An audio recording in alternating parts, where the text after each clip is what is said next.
another temper tantrum in Washington, D.C. This time over DHS, ICE, face masks, everything else you keep seeing the Democratic Party protesting. And it's become kind of, I'd say it's a joke, but it's serious. It's a serious matter.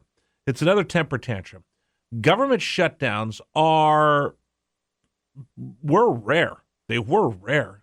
It didn't happen very often, but it seems like this Congress has decided to use the government shutdown, the temper tantrum of a government shutdown, whenever they don't get their way. I don't get my way, I want this. Well, if not, I'm going to shut down the government.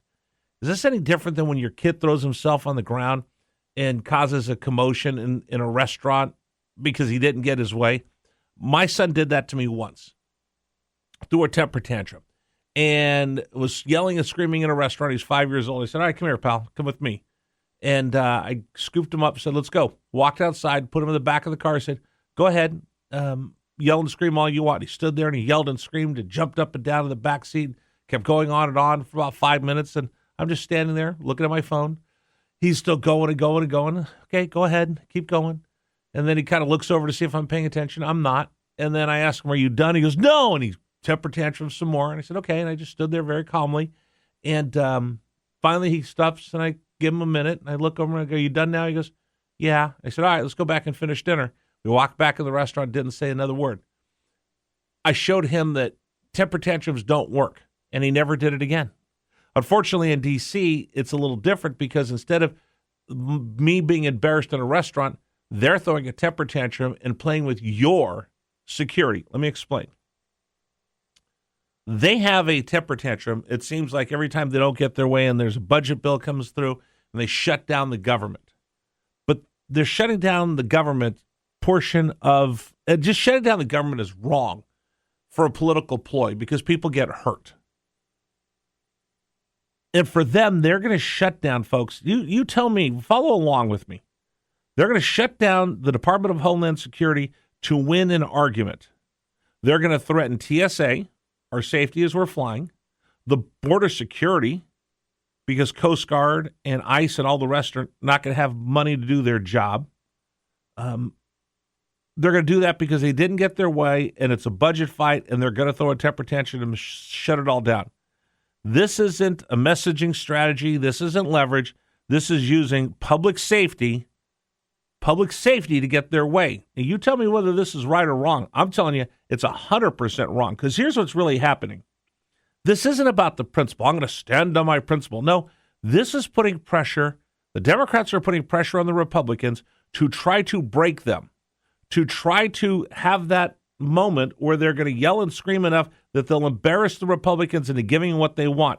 And you know what they're going to use for that pressure? They're going to use the airports. They're going to use border enforcement. They're going to use coastal security, counterterror operations. So while they're standing there having this temper tantrum saying we're shutting down the government, the Department of Homeland Security has funding lapses, which means this is good news if you're a narco terrorist and you're wanting to bring drugs into the country, because DHS will be compromised. If you want to have those drug boats run up from Venezuela, this is the perfect time to do it, because the Coast Guard will have to cut back because they don't have funding.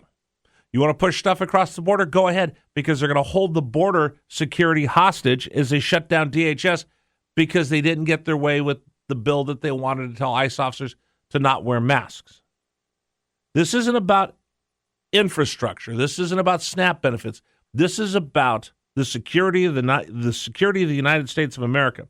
And when they decide they're going to use security, all of our security, as a bargaining chip, they put the public out there as a bargaining chip. This isn't just a tactic, folks. This isn't just a talking point. The tactic is their story, that they are willing to put you and I at risk. You're going to get in a flight. TSA doesn't have the manpower that it normally does. You're now in duress, peril, whatever you want to call it. You're worried about fentanyl coming across the border and in through our ports and boats dropping it off? Well, apparently the Democrats aren't, because they're willing to risk that over their temper tantrum over ICE. See, normal policy fights, like they fight all the time in D.C. about taxes, spending levels, priorities, whatever. This is different. This isn't a fight about any of that. This basically is my 5-year-old son at the time not being able to order what he wanted for dinner, which I don't even remember what it was.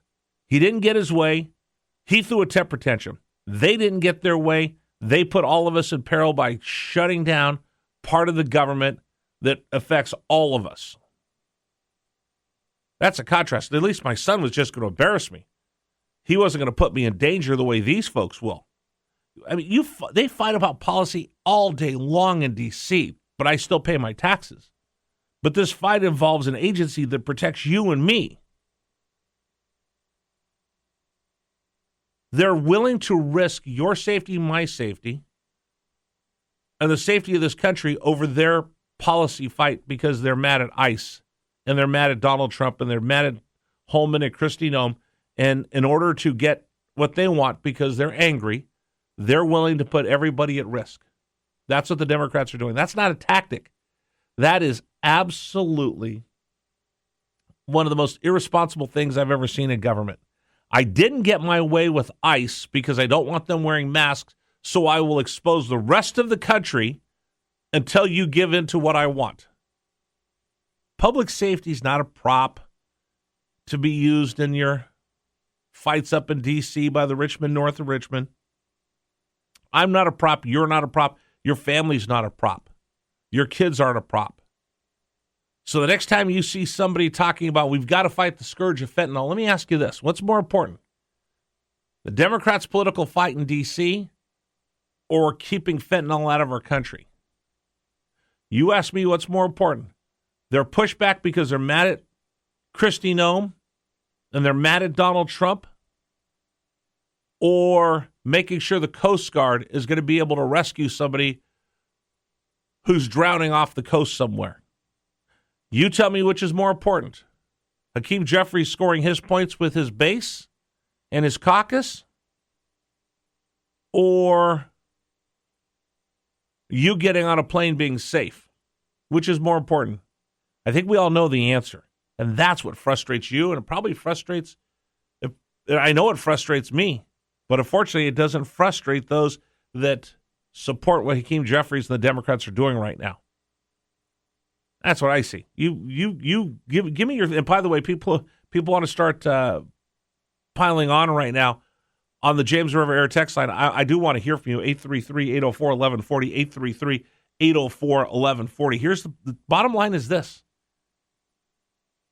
They're throwing a temper tantrum, and when my son did it, the only thing that could happen to me is I'd be embarrassed in front of people looking at me like, look, that guy can't control his kids. They're throwing a temper tantrum, and everyone's looking to say, oh my gosh, they're willing to put all of us at risk and our public safety because they didn't get their way. At least my son didn't know any better.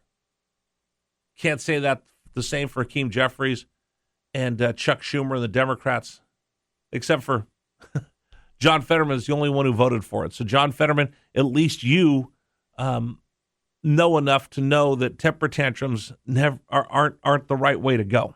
So my hat's off to John Fetterman for being the bravest man in Washington, D.C. You guys want to comment? 833-804-1140, 833-804-1140 is the James River Air text line. All right, coming up on the program, we will we're going to talk about Valentine's Day, and then later, this whole idea that $5 million is being dropped into Virginia to help buy off our elections, our special election. We'll talk about that with Governor George Allen a little bit later in the program. Phone lines are open. Text lines are open. 833-804-1140 on the James River Air text line. My name is Rich Herrera. Thank you so much for joining us here on News Radio WRVA.